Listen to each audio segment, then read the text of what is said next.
Is that okay? You won't be insulted, will you? All right. Can we give him another round of applause?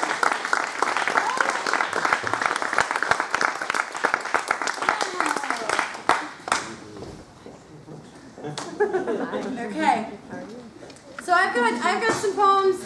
First of all, I'd really like to thank Martha Grover. I think she is fantastic, and she has this way. Oh, go ahead, just clap, clap. She's got this way of not just in her writing, but in her lifestyle. As far as I've met her, which isn't nearly as deeply as I'm sure a lot of you know her. She can really bring out the comfort and love and humanity in people in this way that's just really close to who we are. And there's no like, oh, we're gonna, you know, it's just there in your people, and I think it's great. So I'm really happy that she invited me here, and I hope that we can do some really good things for the Zine Symposium. Also, if you haven't done the raffle, do the raffle. It's a fucking $1. Like, do it. You're going to get great stuff. All right, that's all I've got. Here's some poems. This one's called I Know We've Never Met, But. Remember that time someone gave me your last book for my birthday? And it was dark and brutal and not quite as good as your first book. Because when I read your first book, you were still new to me. And you were so real and soft and not so obvious. Remember how I could just think of a poem from your first book and I'd start tearing up, sobbing even, especially if it was in the shower? And I felt like a cliche, but a really, really clean one. Remember when I fell out of love with you after I read your last book? And into love with Dorothea Lasky because she had nice glasses? And this way of saying balloon that made my toes curl? And I went home and I put her books on the table in my bathroom where all my best books go. And then I put your book beside Bukowski's book on the shelf in the living room. And all your ink words fell to the bottom of the page. And you didn't call me or anything. But now, when somebody asks me about poetry, I say, hey, have you heard of Dottie Lasky? I'm going to read her poetry forever. So this next one is called The Normal Poetic. The boisterous greats are infamous for lack of planning, a love of trouble, not like Batman, a money kid gone humming with NYPD, not like pro wrestling, all elbows and crowd slaps, real trouble. The brilliant kind that bubbles into pit bulls and Andy Warhol. You know, he met this girl who shot a hole clean into one of his lazy paintings. You know, he was huge, exquisite, with cosmopolitan ideas, a regular Yellowstone, loud and ready for the next big shock. Twisted cream corn into cans, into heartless American cults. You could hear those fancy thoughts he had all the way out in Japan. The courage people, they've got that kind of spunk. Make flying monkeys out of the Wright brothers. Turn cheap motels into camping trips. Those kind of they have profound play most people misunderstand.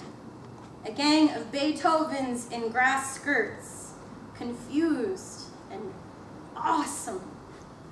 It's that kind of wild curiosity that turns car bombs into cigarette burns. The normal, poetic. So, next one's called Work. I hope all of you can identify.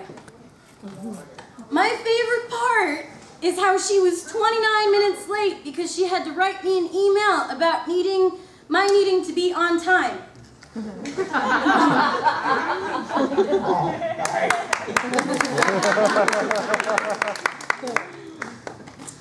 Paperwork. I dreamed about our divorce all night. For 8 hours. You divorced me. Over and over again.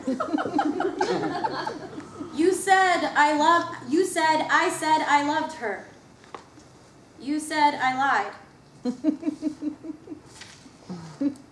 Bar poem 365. Watch her walk across the room and you'll know her hips are just a blanket she carries with her wallet. How she hides her stories tipsy, writes love letters in gin, breaks the ice in candlelight, and dials every number but yours. Your mom. Let's pretend kids are little, not grown-ups in training. Like unicorns are real, let's be less afraid. Let's be publicly afraid, or maybe awkward. Let's hug awkward people. I've got a hug for you. And this plain poem. Let's self-reference our poem. Let's know that it's been done before. Let's be cool with that. There's enough room on this paper, and I've got years until I'm a dead thing, a grown-up. And grown-ups believe in rules. Grown-ups believe in jail and consequences. I'm a never grown-up enough girl. I just want to hug people. I just want to ask about your mom. Got a couple more. This one's called Portland. You clumsy mountains, you! Your clouds are a kiss in my pocket. I have a bicycle made of skylines. You piggy bank of nods in my open mouth. If anything, I have you. And I'm going to sit on this bed until you love me, until dotes are collecting on your eyelashes, until wolves are nesting at our feet. This one's called My Son. I don't have a name for the way he smells. I don't have a picture of it either.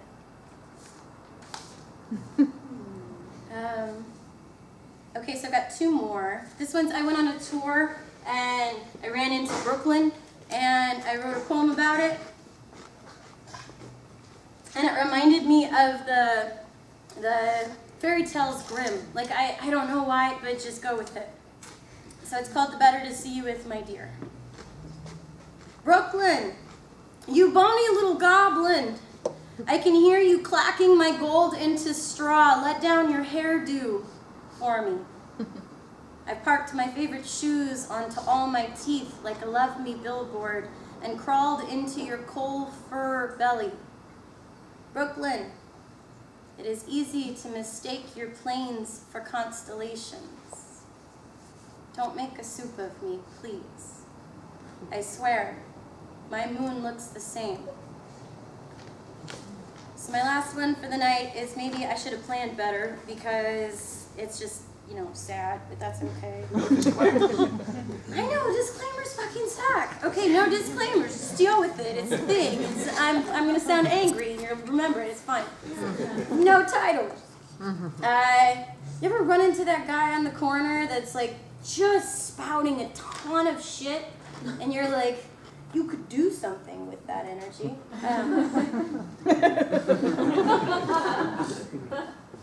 The fat guy has fists. He's so good at them that it's hard to open his hands for anything else.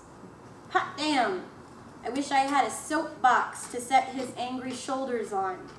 Maybe I could start a fire, break a tooth, run around, arms aflail. That'd change things for sure. Thank you.